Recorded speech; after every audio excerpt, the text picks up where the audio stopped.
ॐ नमः सिद्धेभ्यः।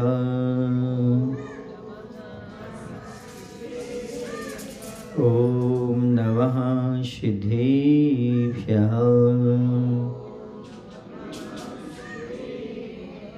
ॐ नमः सिद्धेभ्यः। गुरुदेवादिदेव श्री नेमिनाथ भगवान की, आचार्य गुरुदेव भगवान श्री विद्यासागर जी महाराज की, आचार्य समय सागर जी महाराज की।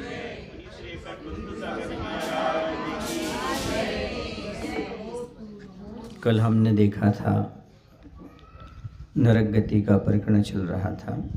सहनन के आधार पर, लीशा के आधार पर, मिथ्या दर्शन और सम्यक दर्शन के आधार पर जीवों की उत्पत्ति।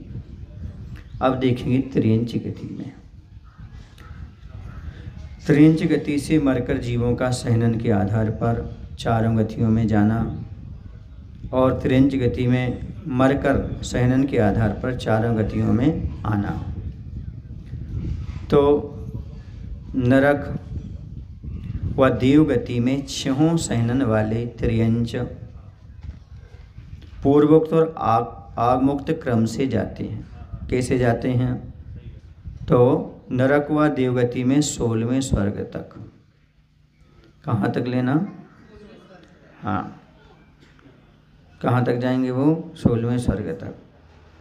और मनुष्य त्रियंच गति में 6 सहनन वाले त्रियंच जा सकते हैं। मनुष्य में त्रियंच में 6 सहनन वाले त्रियंच चले जाते हैं। अब ये लेना अपन को कि त्रियंच गति में मरकर सहनन के आधार पर चारों गतियों में जाना। देव और नरक गति में सहनन नहीं होते। कहाँ नहीं होते? देवों में और नरक में। अतः वहाँ से सहनन के आधार पर त्रियंच गति में आना नहीं होता। जब सहनन ही नहीं तो कहाँ से आएंगे? समझ गए? आएंगे तो, पर सहनन के आधार पर नहीं आएंगे। मनुष्य व त्रियंच गति के जीव 6 सहनन वाले त्रियंच गति में आ सकते हैं। ठीक है? कोई मनुष्य, कोई त्रियंच है, तो ये जीव 6 सहनन वाले त्रियंच गति में आ जाते हैं। नोट क्या है? नोट समझ लो। सैनी त्रियंचों को 6 सहनन होते हैं। ठीक है ना? जो सैनी पंचेंद्री त्रियंच उनको 6 सहनन होते हैं। त्रियंचिनी को अंतिम 3 सहनन होते हैं। विकलत्र एवं असैनी को 6वां सहनन होता है। एक इंद्री को सहनन नहीं होता है। ठीक है? फिर से दोहरा दूं। सैनी पंचेंद्री त्रियंचों को 6 सहनन होते हैं। त्रियंचिनी को अंतिम 3 सहनन होते हैं। विकलत्रय एवं असैनी को 6वां एक ही सहनन होता है। और एक इंद्रिय को सहनन नहीं होता, क्योंकि एक इंद्रिय में हड्डी मांस नहीं होता। क्योंकि सहनन किसका नाम है? हड्डी का बंधन विशेष का नाम सहनन है। समझ गए आप लोग? फिर से सुन लो। नरक गति व देवगति में 6 सहनन वाले त्रियंच जाते हैं। ठीक है? अब विशेषता इतनी है कि देवगति में 16वें स्वर्ग तक जा सकते हैं। कहाँ तक जा सकते हैं? क्योंकि त्रियंच की उत्पत्ति कहाँ तक है? 16वें स्वर्ग तक। और वहाँ से नीचे आना कितने स्वर्ग तक का है? 12वें स्वर्ग तक। ठीक है ना? 12वें स्वर्ग तक का देव क्या बन सकता है? त्रियंच। और एक इंद्री में कहाँ तक का देव बन सकता है? सौधर्म और ईशान कल्प तक का। ठीक है? ये कल आपको बताया था। और कोई इससे विशेषता ज़्यादा नहीं है। सभी देव में जा सकते हैं, सभी नरक में जा सकते हैं, सभी त्रियंच में जा सकते हैं, और सभी मनुष्य में भी जा सकते हैं। क्योंकि त्रियंच से चारों आयु का बंद करके चारों गतियों में गमन हो जाता है। बात इतनी सी यहाँ पर समझने की आवश्यकता है। सहनन के आधार पर देव और नारकी का आना नहीं होगा, क्योंकि देवगति में और नरगति में सहनन नहीं होते। ठीक है? अब कौन से त्रियंच तो सेनी पंचिंदी जो त्रियंच हैं उनको 6 सैनन होंगे, त्रियंचिनी को अंतिम 3 होंगे, विकलत्रय एवं असेनी को छठवा होगा 1 ही, और एक इंद्री को सैनन नहीं होता।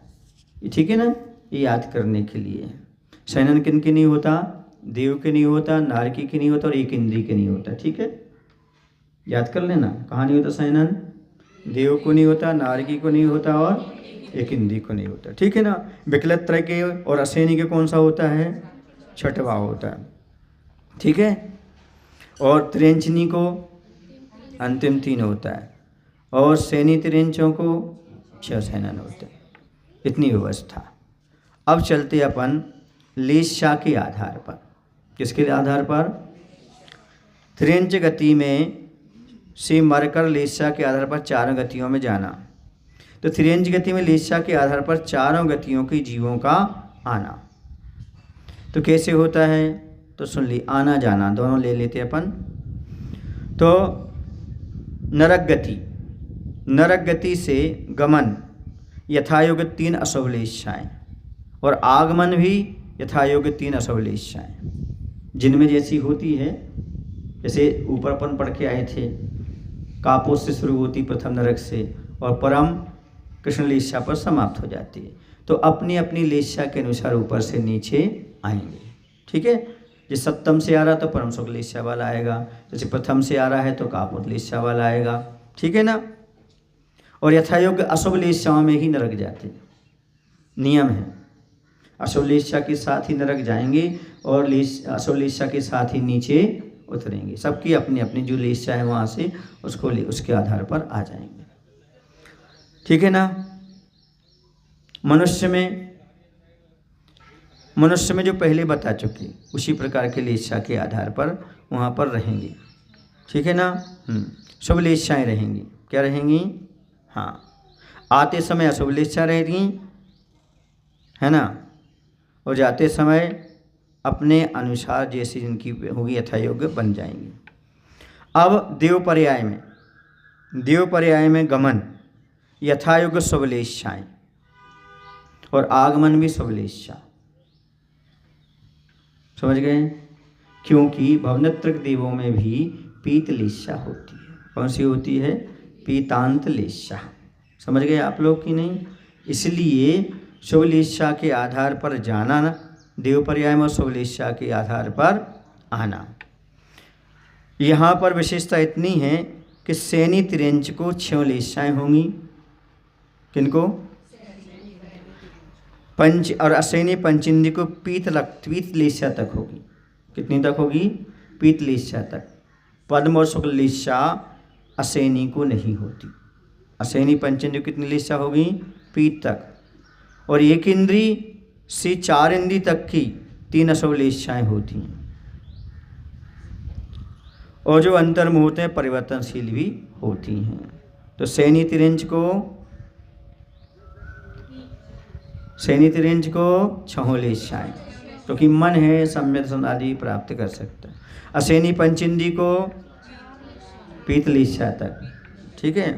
एक इंद्री से 4 इंद्री तक को 3 अशुभ लेशाएँ होंगी। ठीक है।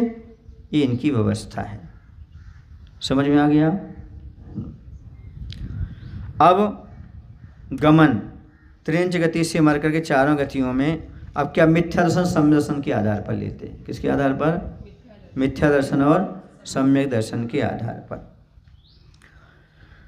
तो सुन लीजिएगा, गमन और आगमन दोनों। नरक में गमन मिथ्यात्व के साथ भी होता है। किसके साथ होता है? लेकिन सम्यक के साथ नहीं होगा। किसका है? त्रियंच की बात कर रहे हैं। किसका? त्रियंच का। नरक जाएगा तो मिथ्यात्व के साथ जाएगा, सम्यक के साथ नहीं जाएगा। आगमन भी होगा तो मिथ्यात्व के साथ होगा। नरक से त्रियंच में आना होगा तो मिथ्यात्व के साथ ही, मिथ्यात्व के साथ ही जाना त्रियंच से नरक में, और मिथ्यात्व के साथ ही आना। अब त्रियंच गमन कह रहे त्रियंच में, तो त्रियंच में मिथ्यात्व के साथ और आगमन भी मिथ्यात्व के साथ। त्रियंच से त्रियंच होगा तो मिथ्यात्व, और त्रियंच से त्रियंच उसमें भी कैसे आएगा जाएगा तो मिथ्यात् के साथ। मनुष्य में मिथ्यात् के साथ ही जाना, मिथ्यात् के साथ ही आना। ठीक है, कोई त्रियंच है, वह कोई मनुष्य है में आना जा रहा है तो भी, और मनुष्य त्रियंच में जाना चाह रहा है तो भी मिथ्यात् के साथ ही जाएगा आएगा। ठीक है। अब देव पर्याय में अब वहाँ की बात नहीं कर रहे, अभी सामान्य कथन चल रहा है, वो एक मात्र अपवाद है। ठीक है। और देव पर्याय से जो भी जीव है, यदि कोई देव पर्याय में जाएगा तो गमन होगा तो सम्यक दर्शन के साथ, मिथ्या दर्शन दोनों के साथ। ठीक है ना। लेकिन आएगा तो मिथ्यात् के साथ। ठीक है ना, सम्यक के साथ नहीं आएगा। त्रियंच में, हाँ देव में आगमन कह रहे, आगमन, हाँ मात्र मिथ्या दृष्टि। सभी गतियों की स्त्रियों का जन्म मिथ्यात् के साथ।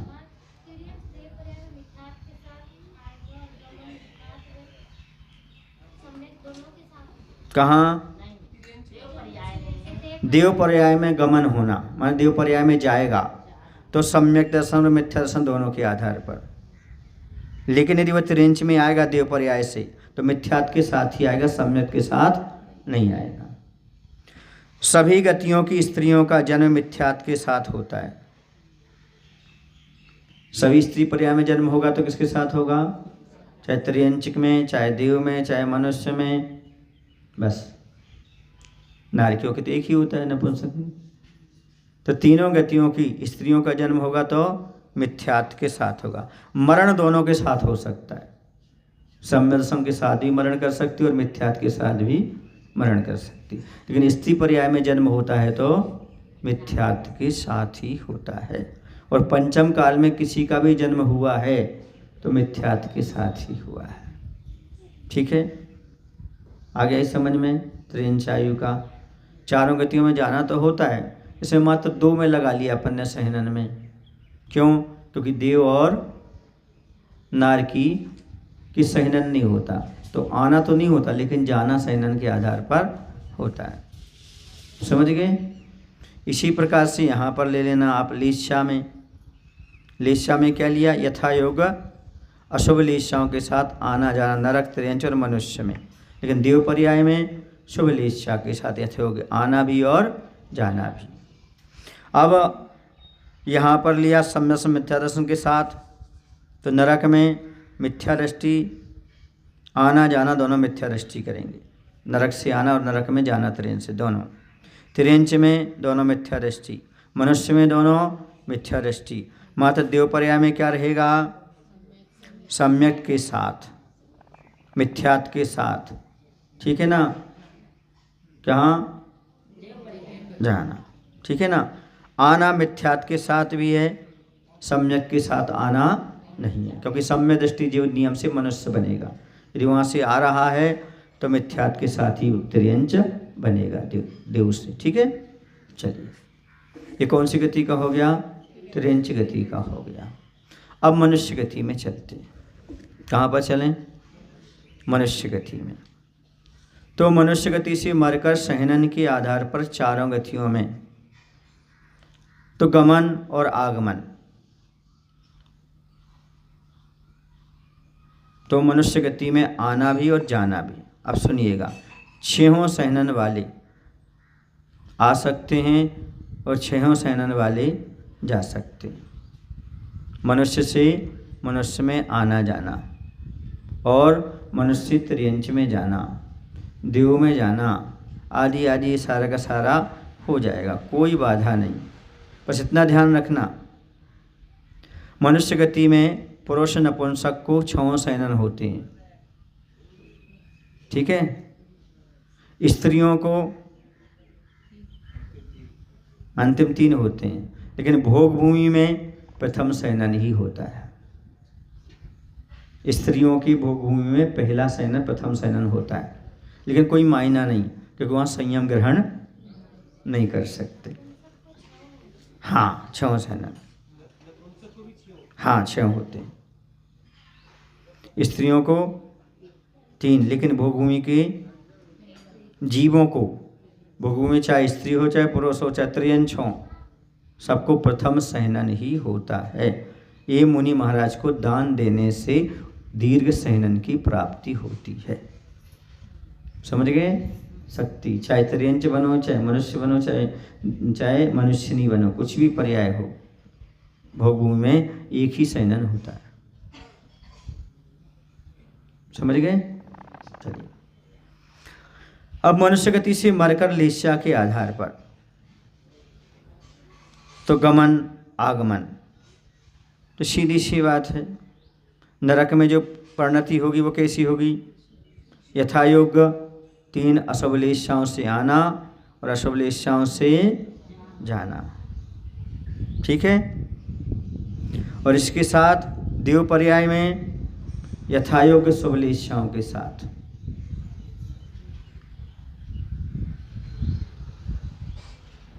और मनुष्य में भी यथायोग शुभ लेस्याओं के साथ। भले वह मिथ्यात्व के साथ हो, लेकिन लेस्या कैसी हो सकती है? शुभ लेस्या भी होती है, क्योंकि मिथ्या दृष्टि जीव को 6 लेस्याएं होती हैं। पहले गुणस्थान में 6 लेस्याएं होती हैं। समझ गए? ये नियम है।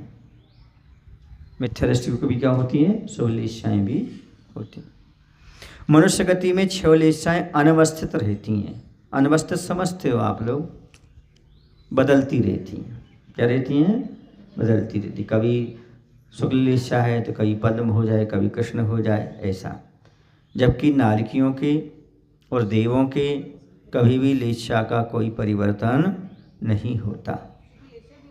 कहाँ? हाँ, 6 लेस्याएं।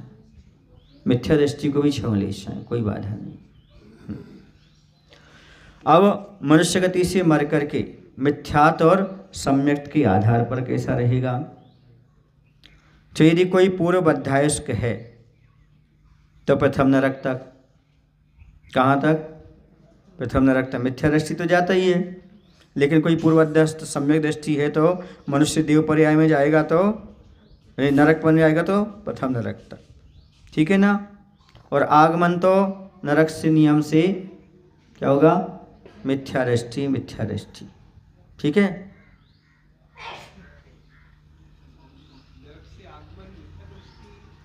छायक समस्या को छोड़ करके, तीर्थंकर को छोड़ करके,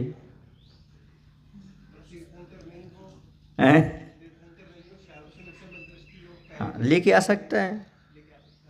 हाँ, मिथ्यात्व के साथ भी आ सकता है और सम्यक के साथ भी आ जाता, कोई बाधा नहीं दोनों में। अब इसके साथ कौन सी गति आएगी? त्रियंच गति। त्रियंच गति मिथ्यात्व के साथ, सम्यक के साथ नहीं। हाँ, आ सकता है। सम्यक के साथ त्रियंच गति में आ सकता है। कर्मभूमि का भोगभूमि का बन जाएगा त्रियंच। ठीक है ना? मिथ्यात्व के साथ उसका क्या हो जाएगा? आगमन हो जाएगा। कर्मभूमि में लेंगे तो मिथ्यात्व के साथ, सम्यक दर्शन के साथ नहीं होगा। मनुष्य से कोई त्रियंच में जाएगा तो नियम से किसके आधार पर जाएगा? मिथ्यात्व के साथ ही, सम्यक के साथ नहीं आ सकता। अब कहते हैं दूसरी व्यवस्था हम आपको बता देते हैं। यदि कोई त्रियंच में जा रहा है तो मिथ्यात्व के साथ, ठीक है, किसके साथ? और सम्यक के साथ भी जा सकता है। वो कैसे? कर्मभूमि में नहीं जाएगा, भोगभूमि में जाएगा। पूर्व बद्धायुष्क है तो भोगभूमि में भी चला जाएगा, त्रियंच भी जाएगा और मनुष्य भी जाएगा। ठीक है ना? अब आगमन जो होगा वो मिथ्यात्व के साथ ही होगा, सम्यक दर्शन के साथ नहीं होगा, क्योंकि भोगभूमि से कोई आता नहीं है। कर्मभूमि का कर्मभूमि में मनुष्य बनेगा तो नियम से मिथ्यात्व के साथ ही बनेगा।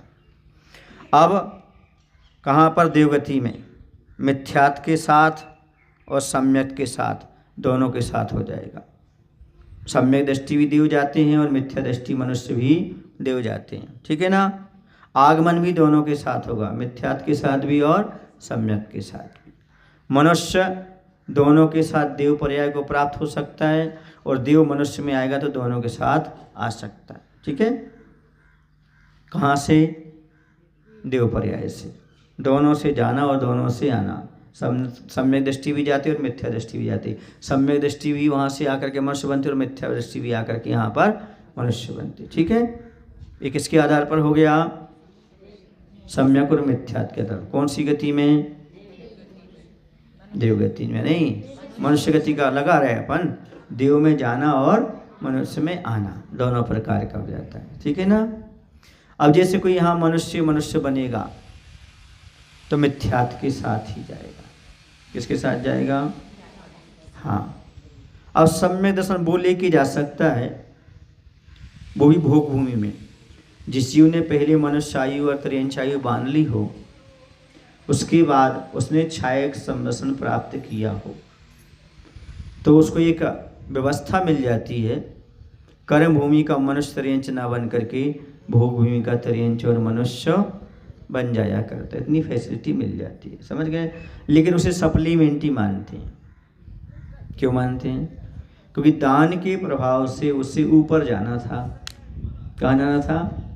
ऊपर जाना था, लेकिन संवसन प्राप्त नहीं कर पाया इसने, या पहले उसने आयु मनुष्य त्रियंच आयु बांध ली, इसलिए कहाँ जन्म लेना पड़ा उसको? भोग भूमि लेना पड़ा। भोग भूमि की आयु पूर्ण करेगा तो स्वर्ग में जाकर के दूसरे स्वर्ग से ऊपर नहीं जा पाएगा। कहाँ तक नहीं जा पाएगा? और यहाँ पर दान के प्रभाव से सर्वा सिद्धि भी जा सकता था। वर्तमान में 16वें स्वर्ग तक जा सकता था। अब उसने कितना समय कहाँ निकाल दिया? भोग भूमि में। फिर कहाँ जाएगा? दूसरे स्वर्ग तक। ये उसकी व्यवस्था होती है, समझ गए। इसलिए भोग भूमि जाने की भी कल्पना नहीं करना। काय? हाँ हाँ, ऐसा कोई नियम थोड़ी है। एक आध दो पर्यावरण ले ली तो क्या करोगे? छायक सम्यक दृष्टि है, हाँ, तो चौथे भाव में मोक्ष जा सकता है। हाँ, ऐसा भी है तो हाँ, नहीं ऐसा नहीं है। यदि वो भाव तो कम लेता ना, आयु अलग चीज़ है, भाव अलग चीज़ है। यदि कोई जैसे कोई छायक सम्यक दृष्टि है, छायक सम्यक दृष्टि चौथे भाव में मोक्ष चला जाता है। कौन से भाव में? नियम से चौथे से ज़्यादा नहीं लेगा, या तो उसी भाव में मोक्ष चला जाएगा, दूसरे भाव में नहीं जाएगा, तीसरे भाव में जाएगा या चौथे भाव में जाएगा। अब जैसे कोई छायक सम्यक दृष्टि है, उसने नरकायु बांधी या नरकायु बांधी, मनुष्यायु बांधी या देवायु बांधी या त्रियंच आयु बांधी। यदि उसने मनुष्य त्रियंच आयु बांधी है तो भोग भूमि में जाएगा, वो छोड़ दो अभी। अब किसी ने छायक समझ ने पहले नरकायु बांध ली या देवायु, तो पहले कहाँ जाएगा? वो नरक वाला नरक जाएगा, देव वाला जाएगा। तो एक भाव जी हो गया, एक भाव वो हो गया, तीसरे मनुष्य बनेगा और मोक्ष चला जाएगा। ये 3 भाव हो गए। अब किसी जीव ने भोग भूमि का बांधा त्रियंच या मनुष्य का, तो पहला ये भाव हो गया, दूसरा भोग भूमि का त्रियंच मनुष्य का हो गया, तीसरा देव का हो गया, और नीचे चौथे में मोक्ष चला जाएगा।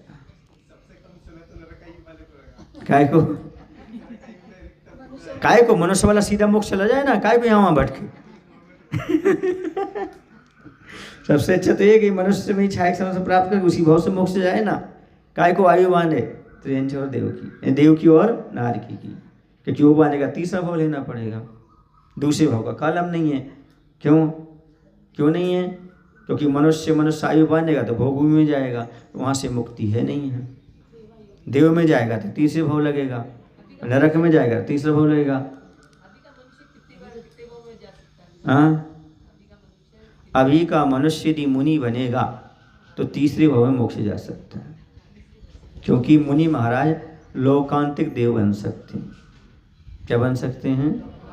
आचार्य कुंद भगवान ने अष्टपहड़ ग्रंथ में लिखा है, आज भी भरत छेद से मुनि शुभ ध्यान के बल पर लोकांतिक देव बन सकते हैं। सुने, ब्रह्म या लोकांतिका, ब्रह्मालय है मतलब पंचम स्वर्ग है, उस पंचम स्वर्ग में एक कॉलोनी है।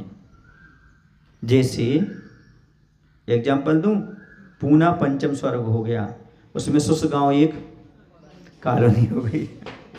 समझ गए? इसी प्रकार से वहाँ पंचम स्वर्ग में बहुत सारे देव रहते हैं, ब्रह्म स्वर्ग में, लेकिन उसमें एक कॉलोनी है जिस कॉलोनी में मात्र लोकांतिक देव रहते हैं। वो निसर्ग से ब्रह्मचारी रहते हैं, वहाँ देवियाँ नहीं होती। क्या नहीं होती? पंचम स्वर्ग में और तो रहती हैं, लेकिन जहाँ उनकी कॉलोनी रहेगी वहाँ पर देवियाँ नहीं रहती हैं। वो एक भाव अवतारी होते हैं। समझिए, जिनको जल्दी मोक्ष जाना है तो सुन लो। समझ गए? देवियों से रहित स्थान में रहना सीख लो। हाँ, सीधी सी बात है। अब वो लोकांतिक देव कहाँ रहते हैं? जहाँ पर स्त्रियों का प्रवेश नहीं है, और पूरी की पूरी 8 सागर की आयु तक तत्व चिंतन करते हैं। क्या करते हैं? वो तत्व चिंतन करते हैं, द्वादशांग के पाठी होते हैं। वो देवर्षि कहलाते हैं, 12 भावनाओं का चिंतन करते हैं और श्वेत वस्त्र पहनते हैं, और मात्र भगवान की दीक्षा कल्याणक में आते हैं। बोलो क्यों? क्योंकि उन्हें दीक्षा लेना सो आता है। दीक्षा दिवस कौन मनाता है? जिनको दीक्षा लेना हो, जिन्हें कल्याण करना हो। 29 तारीख को आप लोग आने वाले हो ना? किनका दीक्षा दिवस मनाने के लिए? जिनको दीक्षा लेना होगी वही मना पाएंगे, वही आ पाएंगे, बाकी सब लोगों का पुण्य नहीं होगा। क्योंकि आज अनुमोदना करो, कल प्राप्त करो। अनुमोदना नहीं करोगे तो प्राप्त कैसे करोगे? दीक्षा का इतना महत्व है, जो देव कभी नहीं आता वो ही आता है। समझ गए? इसलिए आप कभी नहीं आते मत आओ, लेकिन कम से कम गुरुओं की दीक्षा दिवस पर अवश्य आना चाहिए। इसलिए आप लोगों के लिए रविवार रख दिया है ना, ताकि आप लोग सुविधा से आ सको। समझ गए? हाँ, हाय रे रविवार। तो समझे इस बात के लिए। जो बात हम आपसे कहना चाह रहे हैं, ये आपको मनुष्य आयु मिली है, बहुत दुर्लभ है। अब कुछ लोगों की धारणा ये रहती है, महाराज जी हम विदेश क्षेत्र जाएंगे, वहाँ से कल्याण कर लेंगे। अभी कर्म सिद्धांत पढ़ने के अनुसार मनुष्य से मनुष्य हो गए तो मिथ्यात्व के साथ होंगे। किसके साथ होंगे? तो क्या विदेश जाने की भावना करना चाहिए? बोलो, क्यों नहीं करना चाहिए? क्योंकि हम सम्यक छोड़ के क्यों जाएं? और कोई जरूरी थोड़ी कि विदेश क्षेत्र में जाने के बाद हमें सम्यक दर्शन पैदा ही हो जाए। सुने ना? बिल्कुल। हाँ, 123 जीव जाएंगे भी यहाँ से, भरत क्षेत्र से ही पंचम काल में 123 जीव जाएंगे भी, और वहाँ जाके सम्यक भी प्राप्त करेंगे और मोक्ष भी जाएंगे। हाँ, कितने? 123 ही पंचम काल से जाएंगे भद्र प्राणी जीव। हैं? क्या? बिल्कुल मत सोचो, इसलिए मत सोचो, इसे तो कह रहे सोचो मत कि विदेश क्षेत्र में जाने में मिथ्यात्व हो जाएगा। अब आप उस 123 में है कि नहीं, लेकिन आपने भावना वाली तो मिथ्यात्व के साथ जाओगे क्या? नंबर होगा तो वैसे ही चले जाओगे, भाने की क्या जरूरत है? भाने की क्या जरूरत है, वैसे ही चले जाओगे। समझ गए? इसलिए विदेश जाने की बात नहीं सोचना चाहिए। एक आपको संस्मरण सुना रहा हूँ इसी के संबंध में। एक बार आचार्य से पूछा, आचार्य जब मिथ्यात्व के साथ ही मनुष्य आयु में जाते हैं तो क्या विदेश क्षेत्र जाने की कल्पना करना चाहिए? तो आचार्य ने कहा, वहाँ कोई जरूरी थोड़ी कि संबंध पैदा हो जाए, यहाँ का सम्यक छोड़ करके वहाँ क्यों जा रहे हो? बोले, जो यहाँ पर मुनि बन के साधना कर सकते हैं, और वो किसकी सोच रहे हैं? विदेह की। वो ऐसा कर रहे हैं, अपने घर की पिच पर मैच नहीं खेल पा रहे, हम भारत और पाकिस्तान का मैच खेलेंगे। यहाँ तो टक नहीं पा रहे, आप वहाँ की बात कर रहे हैं। यहाँ पर आपके लिए मुनि बनने योग्य सारी चीज़ें मिली हुई हैं, यहाँ तो तुम कर नहीं रहे, बन नहीं रहे। क्या सोचो विदेह में जाकर के बनेंगे? ये तो वैसे ही हो गए, अपनी गांव की पिच पर बैट नहीं पकड़ पा रहे और हम देश विदेश का मैच खेलेंगे। ऐसे कैसे हो गया? समझ गए ना? इसलिए वर्तमान में जो आपको उपलब्ध है, जो प्राप्त है, उसका सदुपयोग करने का प्रयास करो। विदेह की बात छोड़ दो, विदेह होने का प्रयास करो। विदेह मतलब शरीर से पृथक होने का अनुभव करो।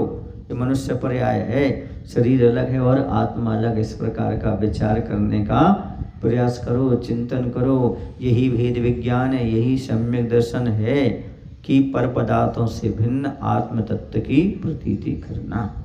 ये आपको सौभाग्य मिला है, इसलिए इस प्रकार का कार्य करिएगा। मत सोचिएगा आप कि हम विदेह जाएंगे, मत सोचिए हम भोग भूमि जाएं। भोग भूमि की कल्पना मत करो कि भोग भूमि में जाना होगा तो मिथ्यात्व के साथ ही होगा। अभी पूछो क्यों? क्योंकि आज छायक सम्यक दर्शन नहीं है। क्या नहीं है? कि आपने पहले सम्यक दर्शन प्राप्त कर लिया, छायक सम्यक, फिर आपने मान लिया सम्यक के साथ चले जाओ। नहीं, आपको सम्यक छोड़ना ही पड़ेगा। भोग भूमि के सुख की बात करो, चाहे विदेह क्षेत्र जाने की बात करो, तो आपको क्या होगा? सम्यक दर्शन आपको छोड़ना ही पड़ेगा, छूटेगा ही। समझ गए ना? इसलिए ना विदेह की कल्पना, ना भोग भूमि की कल्पना, फिर क्या कल्पना है? कर्म नजरा की कल्पना। बस मोक्ष की मत करो, कर्म नजरा की बात करो। कर्म क्षयार्थम तपत्यति तपा, कर्म क्षय के लिए तपा जाए, उसका नाम तपस्या है। इच्छा निरोधा तपा, ये कहाँ का सूत्र है?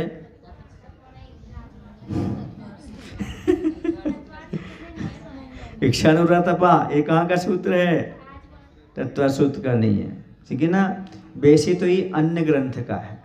कहाँ का है? अन्य ग्रंथों का है, इच्छा निरोधा तपहा। लेकिन अन्य कोई ग्रंथ में है, हिंदू पुराण ग्रंथ में किसी में मिलता है। हाँ, तो किसी से पूछो इच्छा निरोधा तपा, तो सब क्या बोलते हैं? तत्व सूत्र में। तत्व सूत्र में दूसरा सूत्र है, तपसा निर्जराच्छ, तपस्या करने से निर्जरा नहीं, चे शब्द से संवर, क्या ले लेना? हाँ, हाँ, तपसा निर्जराच्छ, चे शब्द का अर्थ क्या है? संवर भी होता है। तो तपस्या करने से संवर और निर्जरा हो। चे का बहुत बड़ा पेट होता है, जहाँ चे शब्द आता है, चे माने और बहुत बड़ा होता है। समझ गए ना? हाँ, इस पर दानस चेती ग्रस्थाना, ये 6 आवश्यक तो हैं, और भी हैं। हाँ, 6 शब्द जहाँ पर आए तो उसमें और ले लेना। समझ गए? आप लोग अभी टीका ग्रंथ पढ़ो तो उसमें मालूम पड़ता है।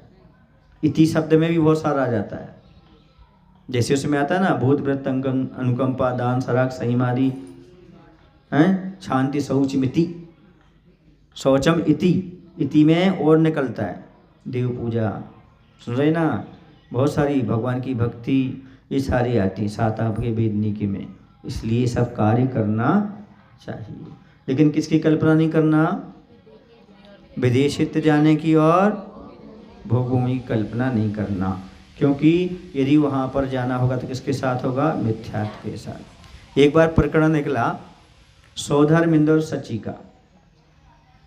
धवला जी ग्रंथ का स्वाध्याय चल रहा था, तो आचार्य उस समय बता रहे थे कि देखो सौधर्मिंद ऊपर ही रह जाता है, सची इंद्राणी की आयु कम होती है तो नीचे आकर के वो मोक्ष चली जाती है।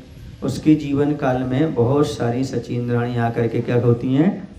मोक्ष चली जाती है। वो मोक्ष का लड़क मनाने के लिए आता है, तो किसी ने नीचे से बोला कि महाराज जी बस सची बनना अच्छा है। क्या बनना अच्छा है? तो आचार्य ने कहा मिथ्यात्व के साथ जाना चाहते हो? क्या जाना चाहते हो? जो मिथ्यात्व के साथ जाने जा रहा है वो मोक्ष चला जाएगा क्या? बोलो। इसलिए सची बनने की कामना मत करो, सौधर्मेंद्र बनने की कामना करो। किसकी बनने की कामना करो? सौधर्मेंद्र, स्त्रीलिंग का छेदन हो, क्या हो जाए? स्त्री पर्याय का छेदन हो जाए, इस प्रकार का भाव करो। सची इंद्राणी बनने का भाव मत करो, क्योंकि आपने स्त्री की कामना कर ली। किसकी कामना कर ली? हाँ, इसलिए आप लोग विधान में बोलते ना, विधान में आता है, शांति विधान में, समझ गए ना? जगत जननी बनने की भावना नहीं, स्त्री पर्याय की भावना नहीं, मोक्ष जाने की भावना करो, तो क्या होगा? अपना कल्याण होगा स्त्री पर्याय में। अब जैसे आपने सुना होगा कांजी भाई के बारे में, सुना आप लोगों ने? नाम सुना कांजी का? हाँ, आप लोग स्वामी लगाते हो। स्वामी 2 होते हैं, एक मुनि महाराज दूसरे जिनके साथ आपकी शादी होती। अब तीसरे स्वामी कहाँ से आ गए जी? हाँ बोलो ना। नहीं, कपड़े वाले को स्वामी कैसे आपने लगा दिया? समझ गए ना? चलिए, नहीं बोलते हो तो उनको कैसे बोलते हो? तो उन्होंने कहा कि हम विदेश क्षेत्र से आए। कहाँ से आए?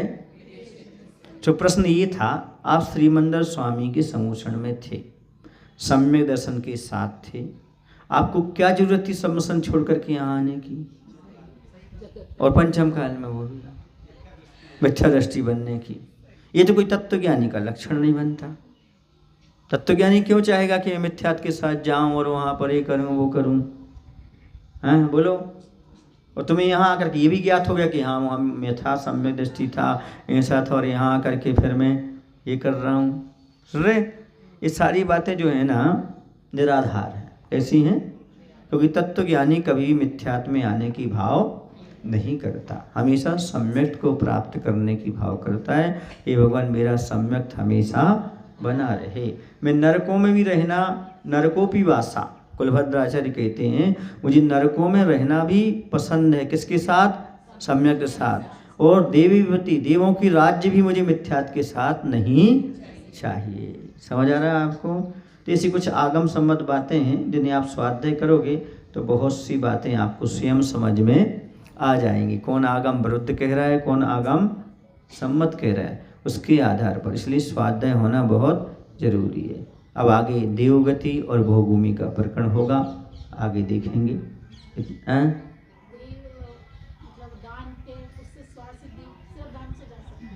देखो, सावक है, यदि वो दान देता है तो कुछ भी व्रत भी ग्रहण करता है, अतिथि सम्यक व्रत भी लेता है, तो 16वें स्वर्ग से ऊपर नहीं जा सकता। लेकिन सर्वाद्य सिद्धि मैंने इस अपेक्षा से कहा है, किसी ने पहले मुनि को दान दिया, ठीक है ना, चतुर्थ काल में, फिर मुनि बन गया, तो कहाँ तक जा सकता है? सर्वाद्य सिद्धि तक जा सकता है। सीधी सी बात। तो दान का फल स्वर्ग और मोक्ष है। क्या है?